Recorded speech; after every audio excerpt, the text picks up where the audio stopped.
교대를 누가 갈 수 있는지 이야기를 나눠보기 전에 정말 그 교대가 최선인지 네. 아니면 교사란 직업에 대해서 실제로 좀 학생들이 어떻게 좀 인식하고 있는지 우리가 좀 다양한 얘기를 좀 나눠봐야 될 것 같아요. 아무래도 진학도 중요하지만 이게 진로적성이라는 거 굉장히 중요한 부분이거든요. 그래서 교대 정말 최선인가 이거 생각해봐야 되고 또 2016년 교육부하고 한국직업능력개발원이 전국 초중고 학생들 또 학부모 교사 대상으로 설문조사를 했는데 그때 보니까 현황조사 결과 보니까 초중고등학교 학생들의 그 희망직업 1위가 교사라고 나왔어요. 네. 유신 선생님은 학교에 계시는 교사시지만 그래서 어떻게 보면 10년째 지금 희망직업 1위를 교사가 유지하고 있다 이렇게 나타났는데 정말 우리 학생들에게 교사라는 직업이 이렇게까지 인기가 있는 이유가 뭘까요? 우리 선생님 어떻게 생각하세요? 저희는 배치표를 만들잖아요. 네. 그래서 보면은 그 해에 아니면은 그 이제 어떤 전체적인 경제적인 상황과 이 교대 사범 계열의 배치표가 반비례한다는.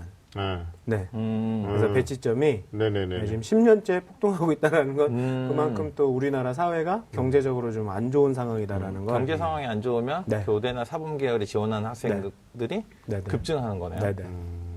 참 희한한 게 있더라고요. 네. 학교에 계시니까 네네. 그 어때요? 부모님들 만나거나 뭐 학부모총회 같은 거 하면 어머님들은 사실상 학생들에게 어떤 직업을 가졌으면 좋겠다 뭐 이런. 그러니까 보통 부모님들은 그런 것 같아요. 어느 부모님이나 자식이 자기 자신보다 더 행복하고 편안했으면 좋겠다 이런 생각을 가지고 계시니까 그러니까 학생들이 조금 직업에 있어서도 좀 안정적이고 좀 네. 위험이 덜한 이런 직업을 좀 가졌으면 하는 경향이 있는 것 같아요. 그래서 네. 뭐 공무원이라든지 네. 아니면 고소득이 보장되는 아니면 뭐 의사나 뭐 네. 아니면 뭐 특정 변호사나 뭐 이런 직업이라든지 네네. 그리고 이제 거기에 이제 교사들 네. 이런 것도 좀 안정적인 직업군에 분류해서 생각을 하는 것 같아요. 네. 근데 그러다 보니까 자연스럽게 이런 부모님들의 조언이 학생들한테 영향을 미치는 면이 있는 것 같고요. 또 최근에 그 취업률이 굉장히 저조한 사회 현상이 지속되고 있잖아요. 그러다 보니까 학생들이 예전에는 특히 부모님 세대만 하더라도 일단은 대학 입학이라는 이 난관만 딱 극복하면 그때부터 이제 핑크빛 장미 축제가 인생에서 펼쳐지고 그리고 졸업과 동시에 뭐 먹고 사는데 지장이 있겠어? 뭐 이런 정도의 직업을 가질 수 있었던 것 같아요. 네. 근데 최근에는 최근에 요즘 뭐 인문계열이 힘들다고 하지만 사실 통계로 살펴보면 인문계뿐만이 아니라 이공계도 뭐 국가에서 육성을 하지만 여전히 힘든 건 마찬가지거든요. 근데 이 교대 같은 경우는 이 대학 입학이라는 1차 관문을 통과하면 졸업하고 나서 2차 관문, 취업이라는 2차 관문을 어떻게 보면 좀 프리패스한 듯한 그런 좀 상황이라고 이해를 좀 하는 것 같아요. 그러니까 이제 네. 부모님들이 현재 실정에 대한 이해가 과거에 당신들이 대학 갔을 때 하고 네네. 지금하고 좀 다른 면들이 있잖아요. 네. 그래서 이제 부모님들의 의견은 어떤지 작년에 사실 인구보건협회에서 조사를 했죠. 네네. 그래서 전국에 있는 학부모님 대상으로 당신의 자녀가 어떤 직업을 가졌으면 좋겠느냐 했을 때 1위가 이제 1위가 공무원이었어요. 네네네. 2위가 의료인이었고 3위가 이제 교사였는데 어쨌든 상당히 많은 학부모님들이 우리 윤수생 선생님 말씀하신 것처럼 좀 안정적인 직장, 네. 졸업 후 진로. 그게 이제 그 외적인 그런 이유 같고요. 저는 또 어떤 생각도 드냐면 우리나라의 학생들이 외국에 비해서 다른 나라에 비해서 경험이 굉장히 작다는 거예요. 학교 끝나고 나면 학생들이 누구를 만나러 가냐면 또 선생님을 만나러 가요. 그렇죠. 그렇죠. 주말에도 집에서 자기 시간을 보내면 집으로 찾아오는 선생님을 만나요. 그러다 보니까 학생들이 자신의 삶에서 긍정적인 영향을 미치는 어느 누군가를 만나면 10중 8구 선생님일 가능성이 굉장히 큰 거죠. 그래서 이런 것도 학생들에게 어떤 교대나 뭐 선생님을 희망하게 하는 좀 동기로 작용을 하는 것 같고요. 그다음에 그 직업 만족도에 있어서 1위가 상당히 저는 눈여겨볼 만한 그런 통계였는데 1위가 누군지 아세요? 교장 선생님 아니었나요? 네, 초등학교 교장 선생님. 초등학교 교장 선생님이 직업 만족도가 굉장히 1위였는데 네. 그러니까 이게 초등학교 교장 선생님이 중등이나 중학교나 고등학교 교장 선생님보다 학생들의 교육에 미치는 영향이 굉장히 크거든요. 그러니까 자기 자신을 위한 삶보다 다른 사람을 위한 삶을 살고 있다고 자기 스스로 이해할 수 있는 직업이 바로 또 이런 직업군에 해당이 되는 것 같고요. 그다음에 또 직업에 있어서 난이도도 방학이나 뭐 이런 것들에 대한 일반 직장에 누르지 못하는 그다음에 이제 최근에 많이 개선되고 있지만 육아나 출산과 관련된 부분에 있었던 어떤 복지도 상당 부분 잘 정리가 되어 있는 편이어서 그런 관점에서 좀 여전히 선호도가 높은 것으로 이해됩니다. 직접 교사시니까 또 그 네. 관점에서 얘기해 또 주셨는데 너무 우리 또 자랑만 했나? 그러니까 네네. 근데 이제 요즘 친구들은 행복이라는 전제 안에 안정성을 또 많이 생각하는 것 같아요. 안보는 네네. 아니고 안정. 네네, 안정을 안정. 생각하다 네. 보니까 아무래도 이제 그런 것도 있겠죠. 부모님들이 얘기를 하다가 이제 보면 중학교, 고등학교 되는데 뭐 네. 할래? 너 나중에 뭐 되고 싶냐? 이러는데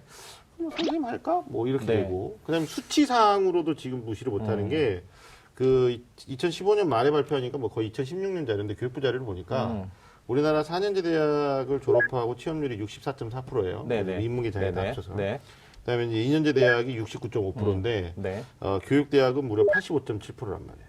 네네. 그러니까 교육대학은 사실 이제 초등교육이니까 한국교원대하고 제주대하고 이하여대까지 포함할 텐데 네네. 재밌는 건 이하여대 초등교육은 또 52.3%. 그건 왜 그런 거예요? 이하여대가 그러니까 이화여대나 그 제주대 같은 경우는 초등교육과를 학생들이 지원해서 가는데 이제 네.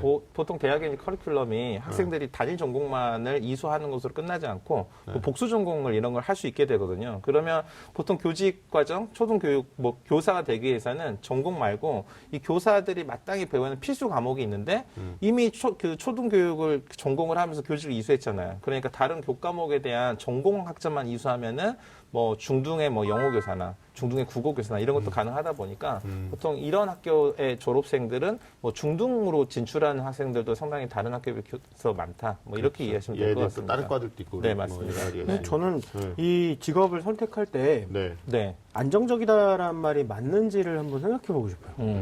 그래서 그게 이제 그 우리가 안정적인 짚어봐야죠. 게 그러니까요. 그 네. 안정적이다라는 게 어떤 걸 얘기하는지. 근데 뭐 최근 기사에 보면 좋은 지적해 주신 게 그 임용고시 이제 시험이라고 그러죠. 임용시험 합격하고 네네, 네. 발령이 안 나는 예비교사가 네, 네. 굉장히 많더라고. 5천 명에 이른다고 뭐 이렇게 네네. 데이터 나온 것 같은데. 네, 그러니까 맞나요? 그게? 교사 임용 후보자 선정 경쟁 시험이에요. 네네. 그러니까 학생들이 이제 교사 자격증을 부여받기 위한 국가고시를 보고 네. 교사 자격을 획득하고 나서도 이제 임용 후보자죠. 네. 임용 후보자를 누구를 먼저 임용을 시킬 건지에 대한 이렇게 선정을 하는 경쟁 시험을 보는 거죠. 그럼 순서가 정해지는 거죠. 그래서 그럼 흔히들 순위고사라고도 그렇죠. 하죠. 상위 성적을 받은 학생들은 네. 우선적으로 먼저 임용 대상으로 해서 임용이 되는 거고요. 네. 나머지 이제 후보자로서 계속 기간을 기다리게 되는데 네. 이 기간이 계속 되는 게 아니고 3년 안에 뭐 발령이 되지 않으면 뭐 이런 그 경쟁 시험에서의 합격이 취소돼서 다시 원점에서 뭔가를 준비해야 되는 다시 이런 시험을 학생이 봐야 있는 거죠. 되는. 근데 이제 이런 문제가 생기는 이유가 뭐냐면 실제로 이제 우리나라 이제 저출산이 계속되면서 실제로 교원 수급에 대한 인원 예측이 잘 안 되는 거예요. 네. 그리고 지금 계속 2009 개정교육과정, 2015 개정교육과정을 하면서 학교에서 학생들의 수업에 대한 부담을 줄이기 위한 필수 이수단이 계속 줄어들고 있거든요. 네. 이제 그러다 보니까 이제 아직 교원 수급과 관련된 정책들이 잘 예측이 잘 안 되는 거죠. 잘 네. 맞물리지 않는 네. 것도 있겠구나.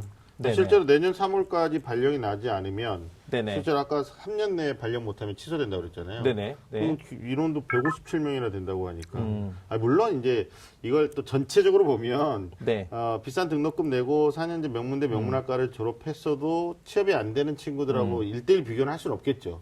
그러나 이제 우리 학생들한테 정확한 정보를 준다는 차원에서 말을 하자면 교대 가면 취업률이 높다, 거의 다 되는 것처럼 네네. 이제 네. 애들이 생각하고 있는데 실제로는 우리 윤식 선생님 지적하듯이 안 되는 경우도 있고 네네. 3년 이내에 또 뭐 내년 3월까지는 157명이라고 하니까 네. 그런 것도 좀 감안해 그러니까 볼 박중근 선생님 초반에 말씀하셨던 것처럼 진짜 안정인가요? 이런 벌써 퀘스천을 던지고 가셨잖아요. 네. 그러니까 이런 직업의 안정성, 그러니까 이게 꼭 집어서 얘기하면 고용 안정성이거든요.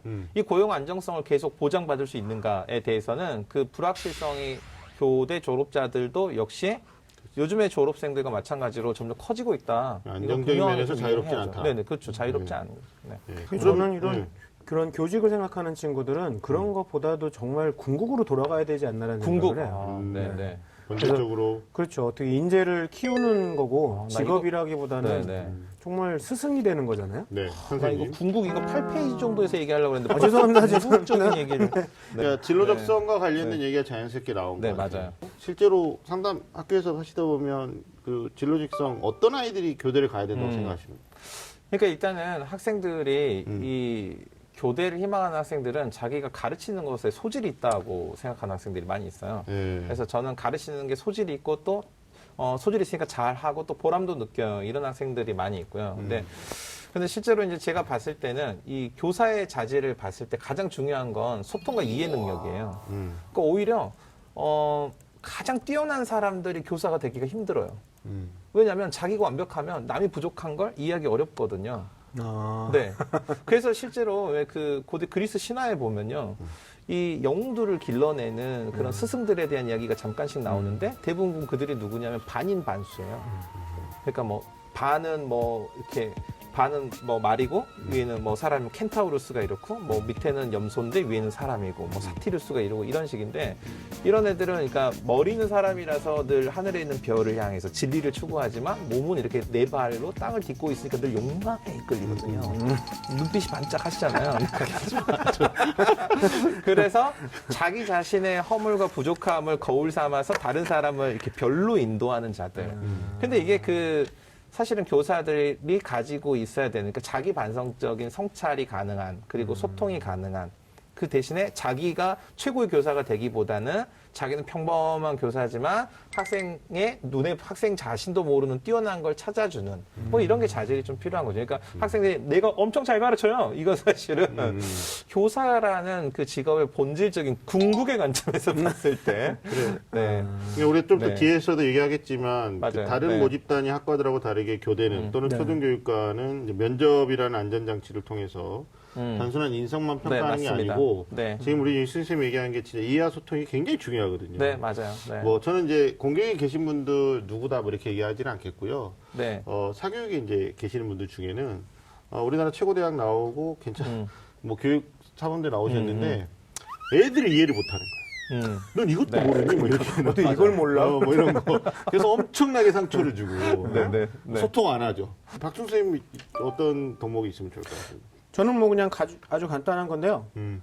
교육 봉사를 좀 열심히 한 친구들? 어. 그러니까는 뭐 친구들 멘토 멘티도 중요하지만 네네. 정말 자기가 봉사 시간을 따기 위해서라기보다도 정말 봉사의 생각을 가지고 교육 봉사를 한 친구들은 굉장히 좋은 것 같아요. 아. 네. 그러니까 합격의 조건을 만족시키기 위해서도 그렇지만 네네. 정말 진심으로 네네. 우러나서 네. 네. 그러면서 자기도 이제 가서 보람도 찾고 네. 저희도 이제 자기소개서나 그런 것들 검토하다 보면 네. 자기가 그렇게 해서 교육 봉사했던 친구들이 뭐 성적이 올랐을 때나 아니면 뭐 방황하던 뭐 초등학생 아이들이 마음을 잡고 시험 때만이라도 공부를 열심히 하는 모습을 봤다거나 그러면서 아이들이 변화된 걸 보고서 막 감동 느끼는 아이들. 아, 이게 진짜 네. 이게 그 교대 지원하는 학생들 자기소개서의 예시 뭐 여기 잘 볼 수 있는 뭐 이런 거거든요. 근데 그 관심 되게 많은 것 같아요. 그래서 그 교육청에서 뭐 지역 교육청에서 이제 보통 이런 학생들의 교육 봉사를 주도적으로 이렇게 모집하는 이런 경우가 있었거든요. 얼마 전에.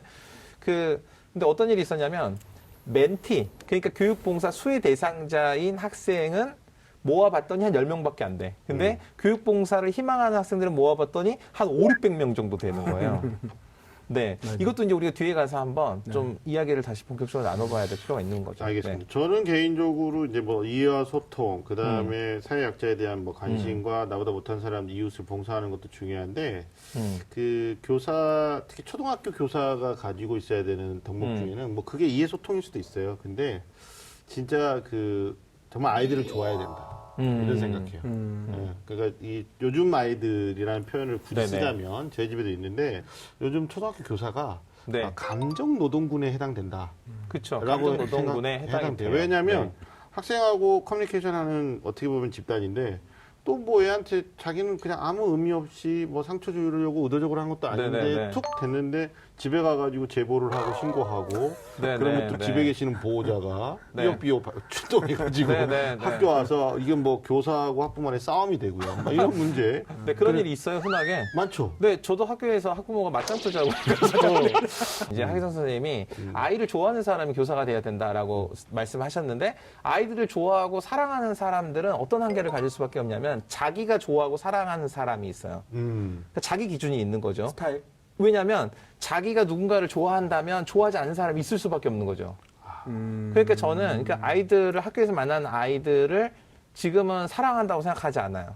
오히려 뭔가 아이들의 미래적 관점에서 봤을 때 아이들보다 몹시 부족한 사람이 나보다 훨씬 더 뛰어난 사람이 될 아이들을 존경하는 마음을 가지고 있고 지금은 애가 형편없고 막 이래도 쟤는 나보다 훌륭한 사람이 될 거야 라는 마음이 있으면 애들이 하는 막 그런 선생님 맞짱 뜰래요? 막 이런 것도 네, 고맙습니다. 뭐 이렇게 받아줄 수 있는 네, 이런 게 좀 되는 것 같아요. 그래서 아니, 그런 그게- 자질이 필요한 것 같아요. 그게 네. 자존감이 아닌가 싶어요. 네, 그러니까 네, 네. 요즘 친구들이 지나치게 문제 푸는 공부에만 익숙해져 있어서 네, 네, 네. 이제 스스로를 존중하는 마음, 사랑하는 마음이 별로 없어요. 특히 맞아요. 자존감 굉장히 중요하죠. 맞아요. 네, 그러니까 저는 교대 특히 뭐 교대도 그렇고 사범대도 네네. 그렇고 네. 자존감 낮은 아이들이 가면 이거 나중에 학생들한테 엄청난 영향을 미칠 수도 있겠다. 뭐 그런 네네. 생각이 우리 이렇게 이제 이야기 나눠봐도 교사가 사실 쉬운 직업이 아니잖아요. 아니요. 그래서 네. 자기가 네. 그 자기 안정성 뭐도 중요하지만 네. 그 내가 자질이 있는 사람인지에 대한 고민도 반드시 필수적인 거죠. 네. 후학을 양성하는 건데. 네. 네. 그리고 이제 또 하나는 안정성 우리 계속 그 이야기 해볼 건데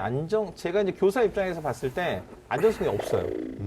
네, 안정성이 없어 보여요. 그 본인이 지금 불안해하는 거예요, 지금? 네, 저는 뭐 불안해 그래서 계속 노리고 있는 곳이 있죠. 네, 언제든지. 네, 계속 노리고 있는 게 있어요. 네. 근데 그게 이제 저는 이유가 뭐냐면요. 이 사실은 직업의 이 구조의 대변동에 대해서 사실 기술이 앞장서서 목소리를 내고 있거든요. 인공지능이 대체할 것이 얼마나 많은지 두고 보자 4차 혁명. 뭐 이런 얘기 하고 있잖아요. 네네. 근데 또 하나는요, 이 기본적으로 우리 사회에 가장 큰 영향력을 미치는 보이지 않는 손, 이 시장이 어떤 상태의 영향력을 발휘할 거 저는 생각하냐면, 이 사회에서 학생들이 학교를 다니지 않아도 또는 학교보다 더 다양하고 정말 스펙타클하고 정말 뛰어난 교육의 경험을 제공해 줄 수 있는 상품들을 엄청나게 쏟아낼 거라고요. 그러면 이 아이들을 가르칠 수 있는 기회를 학교만 독점할 수 있겠는가? 라는 관점에서 보면요. 학교에서 학생들이 모으는 시간이 지금 수준의 반토막 나는 날이 몇 년 이내에 올 수도 있을 거다라고 저는 좀 예상을 해봐요. 근데 그런 관점에서 보면 고용의 안정성이라는 측면은 한번 우리 학생들도 진지하게 생각해 봐야 될 필요가 있는 거죠. 야, 고용의 안정성 측면에서도 불안정하고 또 하나는 이제 스승이라는 이치에서의 자기의 어떤 자존감이나 자질은 되는지 이런 것들을 좀 생각하고 지원해야 네네. 될 것 같은데 네. 또 막상 상담하다 보면 네. 네. 또 그런 얘기는 잘 안 하죠, 애들이.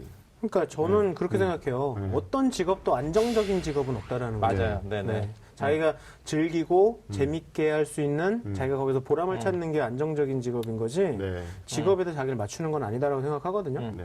또 한 가지는 이렇게 교대 가시면 초등학교 선생님이잖아요. 네. 지금 하긴 선생님 말씀하신 것처럼 어떻게 보면 초등학교 때는 아이들의 인성교육 아닌가요?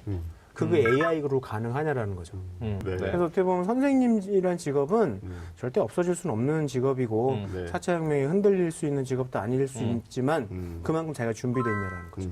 이렇게 쉬운 게 아닌 것 같아요. 그래서 우리 주제가 오늘 너도 나도 교대 누가 갈 수 있니? 이렇게 됐잖아요. 근데 네. 너도 나도 교대 간다고 하는데 너 지금 상황이 이런데도 교대 갈래? 이러겠죠. 아니야. 그건 아니에요. 아닌가? 아니, 불안전한 건 뭐 아까 제가 4년제, 2년제 취업률 얘기했는데 네, 네. 분명히 프로테지가 높아요. 지금 총중교대가 네. 89.4%인가 그랬으니까 대단히 높게 나오는 거니까 네, 네, 일단 네. 뭐 어떤 직업이든 취업률 이거 하고 네, 네. 그 직업의 안정성은 또 별개 문제잖아요. 네, 그러니까 저는 그 부분에서는 이제 학생들이 무조건 취업률이 좋으니까 간다 이건 아닌 것 같고 네, 네. 우리 두 번째 얘기했던 정말 중요한 위치에서 아이들한테 멘토 역할을 해야 된다. 마지막으로 우리 정리 좀 해보죠. 교대를 뭐 가야 되느냐, 안 가야 되느냐, 이게 최선일 거냐, 뭐 이런 네. 부분들에 대해서 지금까지 얘기했던 걸 한번 맥락을 다시 한번 짚고 다음으로 넘어가시죠. 네, 박중선 선생님 먼저. 그럴까요? 네, 제가 그래 정리를 좀 하죠. 네.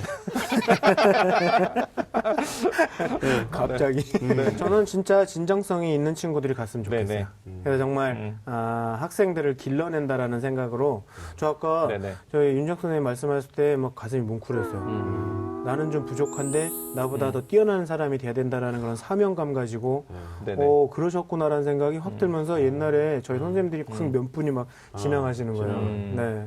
전 그런 분들이 선생님이 맞다고 생각이 들어요. 그래서 저는 어떤 교사라는 것보다 선생님, 스승 이런 분이 돼야 되기 위해서는 정말 진정성을 가지고 네. 아이들의 인성을 지도할 수 있는 AI가 대체할 수 없는 그런 분들이 정말 가셨으면 좋겠습니다. 네. 공부도 잘하면 더 좋죠. 네. 네. 그러니까 이 선생님이 먼저 뭔가를 앞서가서 뭔가를 이끌어주는 사람이잖아요. 박준 선생님 말씀하신 것처럼 인공지능이 이제 인간의 어떤 직업을 많이 대체한다고 하더라도 누군가는 우리 아이들이 이끄는 일을 해야 돼요.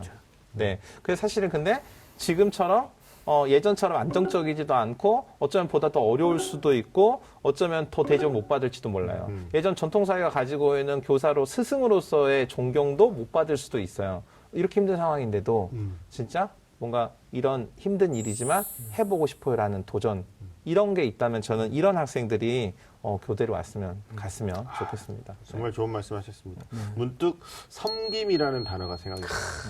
네. 나보다 더 위대한 사람을 만들기 위해서 스스로 낮아질 수 있는 자질을 갖고 있는 사람, 그런 사람들이 갔으면 좋겠다라는 생각이 듭니다. 자, 오늘은 너도 나도 교대 누가 갈 수 있나라는 주제로 이야기 나누고 있습니다.